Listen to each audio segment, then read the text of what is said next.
Эфир абхазского телевидения продолжает русская служба новостей. В студии Алиса Шамба. Здравствуйте. И в начале выпуска коротко о главных темах дня. Борт МЧС России прибыл в Сухумский аэропорт для эвакуации 8 пациентов из Абхазии в медицинские центры России. В столицу Абхазии прибыл тестовый скоростной электропоезд «Сухум-Сириус» из Сочи.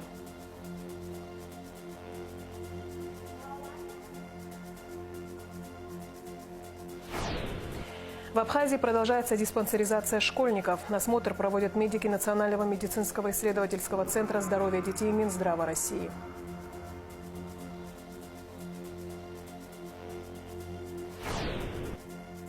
В Абхазии проходит международный кинофорум.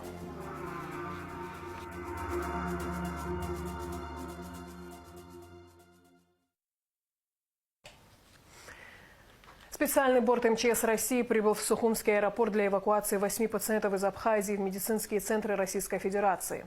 Из 8 пациентов 3 – это дети и 3 тяжелых пациента из республиканской больницы. Гугуца Вардания расскажет подробности.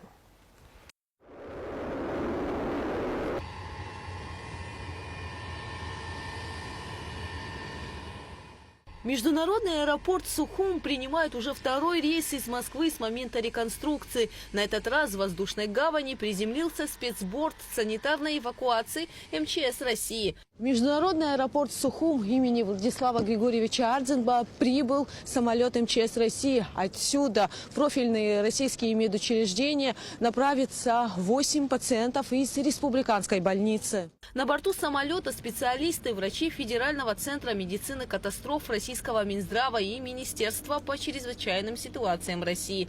Они помогут абхазским пациентам, которые нуждаются в лечении за пределами Родины, добраться до лучших медучреждений столицы и получить квалифицированную медицинскую помощь. Это стало возможным благодаря договоренностям абхазского и российского Минздравов. Несколько дней назад министр здравоохранения Российской Федерации Михаил Ильич Мурашко находился с рабочим визитом в Республике Абхазия, посещал лечебное учреждение, находился в республиканской больнице, осматривал тяжелых пациентов. После того, как был проведен обход, был консилиум, телемедицинские консультации с профильными федеральными центрами по этим вопросам. И было принято решение доставить пациентов в профильные лечебные учреждения Российской Федерации. Хотел выразить слова благодарности Российской Федерации, лично Михаилу Альбертовичу Мурашко за такую поддержку.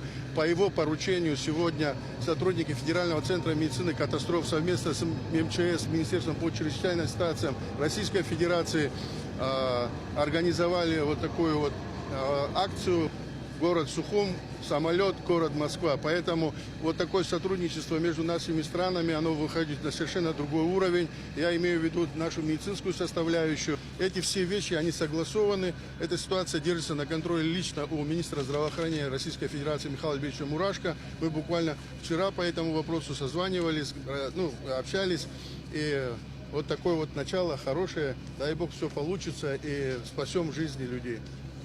Это первый подобный опыт в истории Минздрава, отмечает Эдуард Бутба. В полете пациентов будет также сопровождать специалист психологической помощи. Самолет оснащен необходимым оборудованием для транспортировки пациентов, в том числе и тяжело больных. Специальные медицинские модули, аппараты искусственного дыхания и кардиомониторы позволят оказывать медицинскую помощь и следить за состоянием пациентов в полете.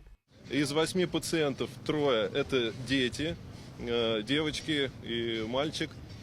Соответственно, у 2 детей в ходе медицинских осмотров профилактических, которые выполняли российские специалисты, были выявлены заболевания. Они будут направлены на дообследование в Центр глазных болезней имени Гельмгольца. Еще один ребенок будет госпитализирован в стационар Национального медицинского исследовательского центра здоровья детей. Также у нас есть 5 взрослых, из них 3 взрослых по итогам проведенных телемедицинских консультаций со специалистами Института Бурденко будут направлены к стационар. 1 пациент после дорожно-транспортного происшествия с сочетанной травмой и травмой головного мозга будет направлен в Национальный медицинский центр имени Пирогова, медико-хирургический центр имени Пирогова. Вот. И еще 1 пациент, герой войны, в Абхазии, он, соответственно, будет тоже с тяжелым заболеванием, будет доставлен по итогам телемедицинской консультации в НМИЦ имени Вишневского. Самолет с пациентами, гражданами Абхазии, нуждающимися в медицинской помощи за пределами республики, отправится в Москву в ближайшее время. Гугут Савардания, Инал Квинже, Абхазское телевидение.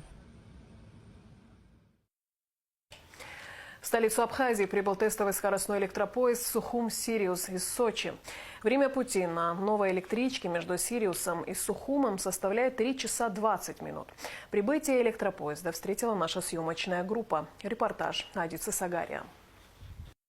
Прибытие в Сухум тестового рейса «Ласточки» жители республики ждали с трепетом и волнением. Тестовым рейсом в республику приехали как гости, так и граждане нашей страны. Они первыми сошли с электропоезда, развивая абхазский флаг над головой. В это время на железнодорожном вокзале было многолюдно. Гостей встретили с национальными танцами.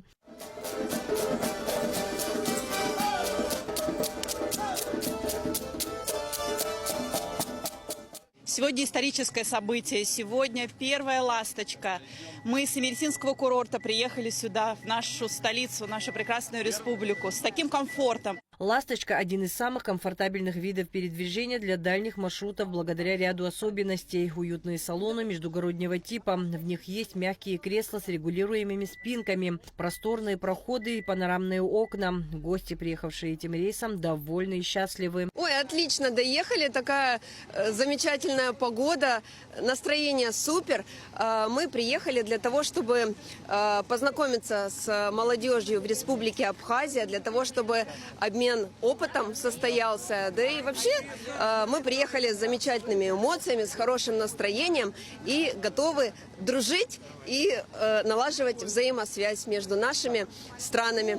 Регулярное движение электропоезда «Ласточка» начнется с 1 мая. Будут курсировать 4 поезда. Они будут отправляться утром со станции Имеретинский курорт по маршруту Гагра-Сухум и возвращаться вечером. Мы четко понимаем, что объем транспортной мобильности между Российской Федерацией и Республикой Абхазия растет год от года. Растут и туристические объемы перевозок, и мы понимаем, что есть и транспортная мобильность, связанная с поездками на работу и с работы. И в этой части, конечно же, объем прямых перевозок на этом участке позволит и сделать более доступными эти поездки, с одной стороны, а с другой стороны, безусловно, предложить услугу, которая будет представлена с движением четко по расписанию, в современном подвижном составе, со стоимостью билета, которая будет в целом конкурентоспособна по отношению к автомобильным перевозкам. И все это сделает возможность поездки между Российской Федерацией и Республикой более удобными, более комфортными и, самое главное, более доступными.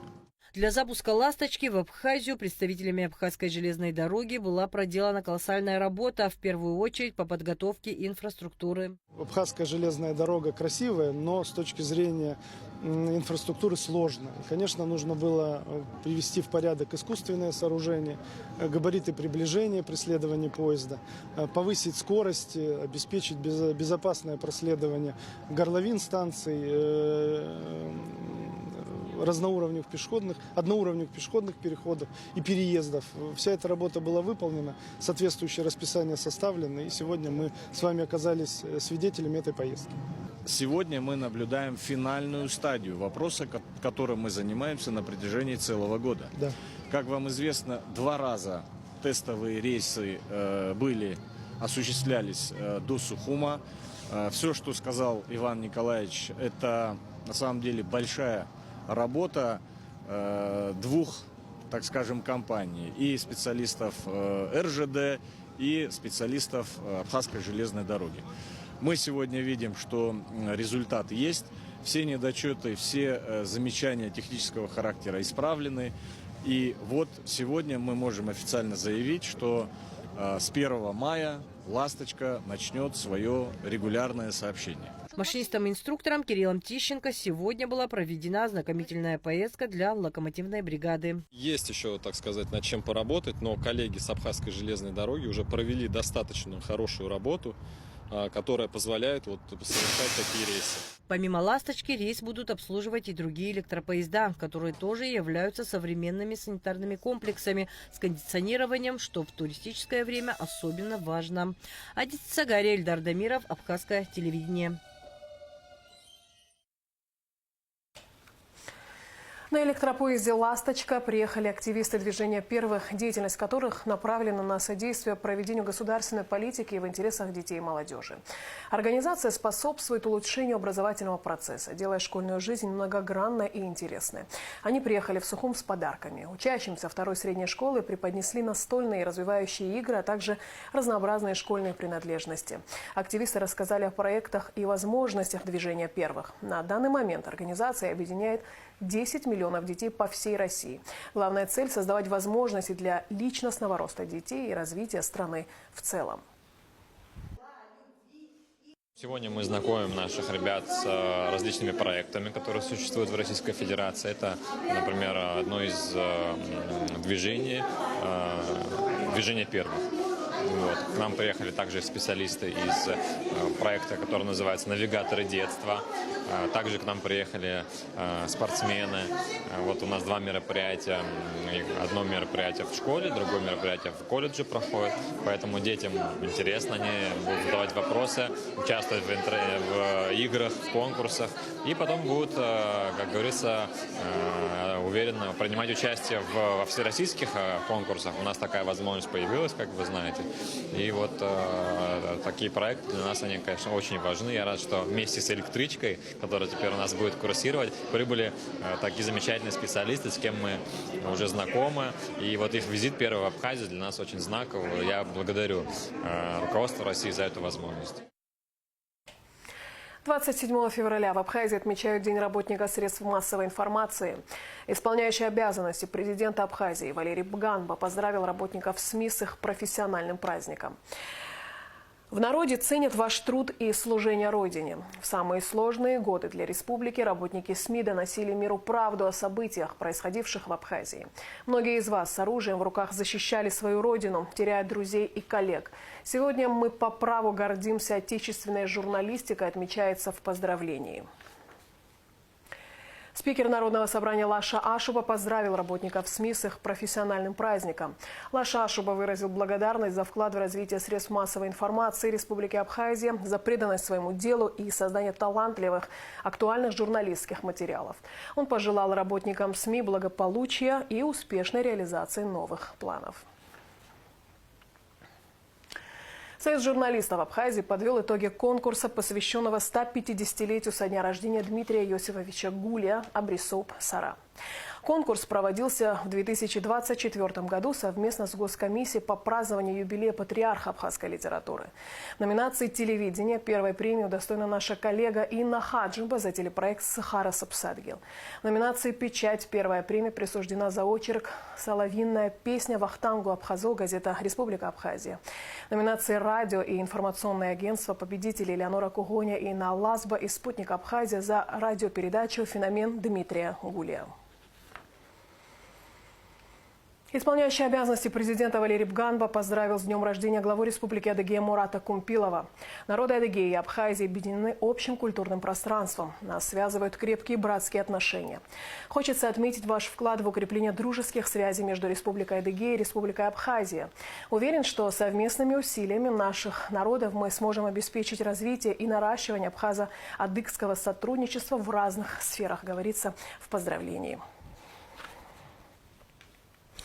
В Абхазии продолжается диспансеризация школьников.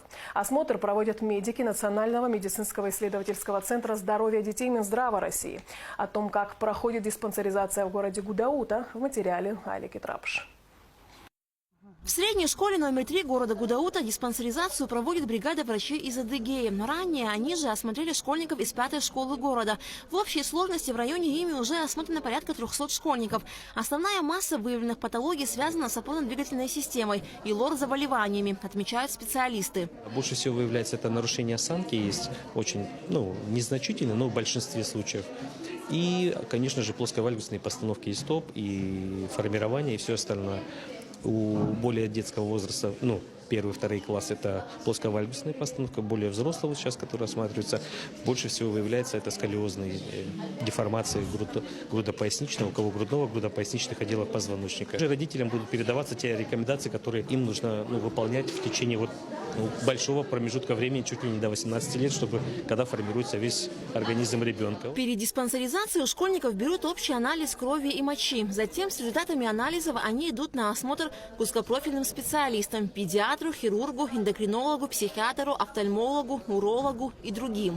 В основном детки здоровые, но также выявляются хронические патологии. По моей специализации выявлены аденоиды, гипертрофия немных миндалин. Мы отправляли на дополнительные исследования в виде рентгена носоглотки, КТ-ППН, придаточных пазух носа.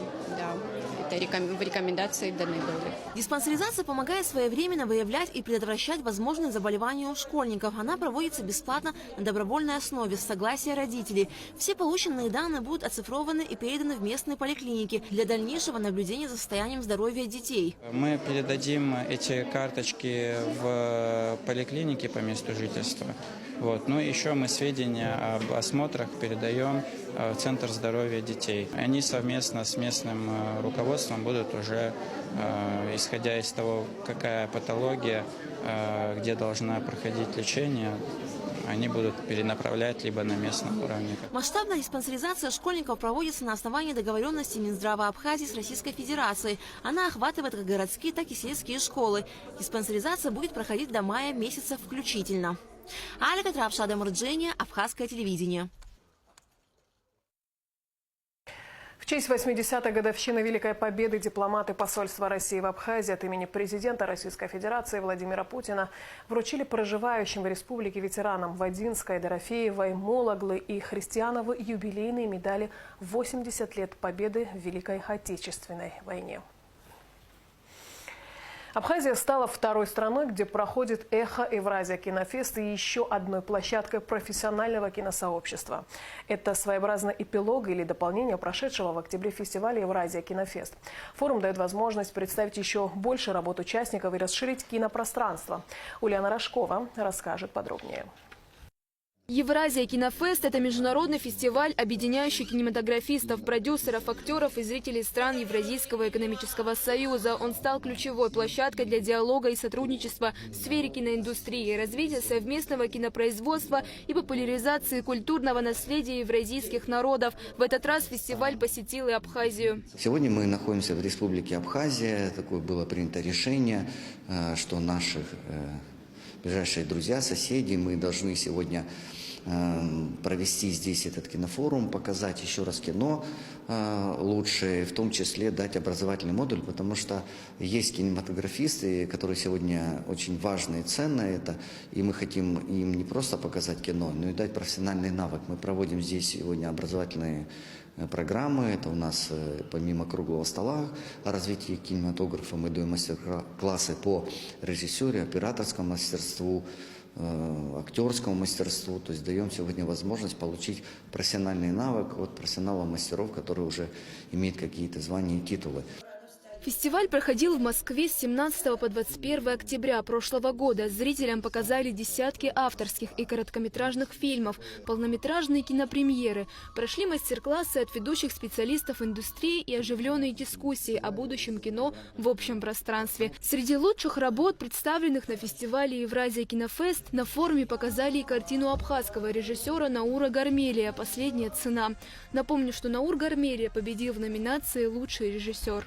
Организаторы стремятся показать зрителям лучшие картины, принимавшие участие в Евразия Кинофест, и сквозь призму кино сохранить традиционные ценности, воспитать патриотизм. Помимо кинопоказов на форуме пройдут круглые столы и мастер-классы с участием известных кинематографистов. В рамках этого мероприятия мы впервые соберем в Москве более 150 молодых кинематографистов из стран Евразии. В течение нескольких дней проведем для них образовательную программу.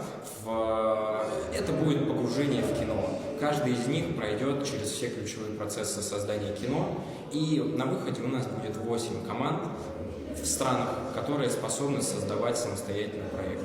Кого-то уже набрали? Да, здесь у нас уже есть участники, которые заинтересованы в этом проекте. Конечно, мы всегда ищем возможность расширяться и рассказывать новым людям о том, что мы делаем. Международный кинофорум «Эхо Евразия Кинофест» в Сухуми завершится 27 февраля. Ульяна Рожкова, Рамо Камке, Абхазское телевидение. Руководители и участники фестиваля «Эхо Евразия Кинофест», открытие которого прошло накануне в Музее боевой славы, провели пресс-конференцию. Они рассказали о том, какие фильмы будут показаны в рамках фестиваля и о целях, задачах форума. Показ фильмов будет проходить в кинозале Музея боевой славы имени Ардзенба. Цель кинофестиваля – создать полноценную евразийскую киноиндустрию, в которой таланты, идеи и совместные проекты найдут поддержку и развитие. Но мы поняли, что жить от фестиваля к фестивалю недостаточно. И сегодня нам нужны еще дополнительные коммуникации, дополнительные возможности встречаться, общаться и показывать то правильное кино, которое стало победителем на кинофестивале. Поэтому мы решили проводить такие кинофорумы, когда мы выезжаем на несколько дней в ту или иную страну, республику, демонстрируем лучшее кино победителей нашего кинофестиваля, проводим в том числе образовательный модуль, мастер-классы и ряд других проектов в эти дни. Мы уже посетили Кыргызстан, город Бишкек. Сегодня у нас на очереди мы проводим кинофорум в гостеприимной республике Абхазия. Дальше у нас по плану проведения кинофорумов таких же в Белоруссии, в Ереване. И тем самым мы уже подойдем к основному фестивалю, который пройдет в Сочи, как я уже сказал. Процесс развития кинематографа в Абхазии, он невероятно медленный. Я думаю, вы это тоже обсудили на форуме. Но насколько важно ознакомиться с культурой других народов, с их точками зрения на разные аспекты жизни через кинематограф. И хочу поблагодарить также, что вы отметили работу нашего соотечественника высоко. Она сегодня тоже у нас в программе. Также надеемся на какое-то дальнейшее сотрудничество и будем рады возможным коллаборациям нашим с нашими местными кинематографистами, возможными экспедициями вашими в наш край. За последние несколько лет больше 29 работ было снято российского кинематографа на территории Абхазии. Я думаю, мы также будем открыты кинематографу стран СНГ, стран Азии. Уважаемые телезрители, сразу после новостей смотрите теледебаты кандидатов в президенты Абхазии. На дебаты кандидатам предоставлено 2,5 часа эфирного времени. Ну а сейчас о погоде. По сообщению Гидромедцентра, в пятницу, 28 февраля, в Абхазии ожидается переменная облачность без осадков.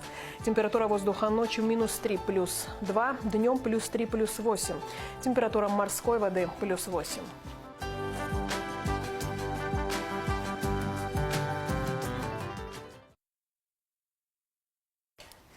На этом наш выпуск завершен. Я с вами прощаюсь, а Абхазское телевидение продолжает свою работу.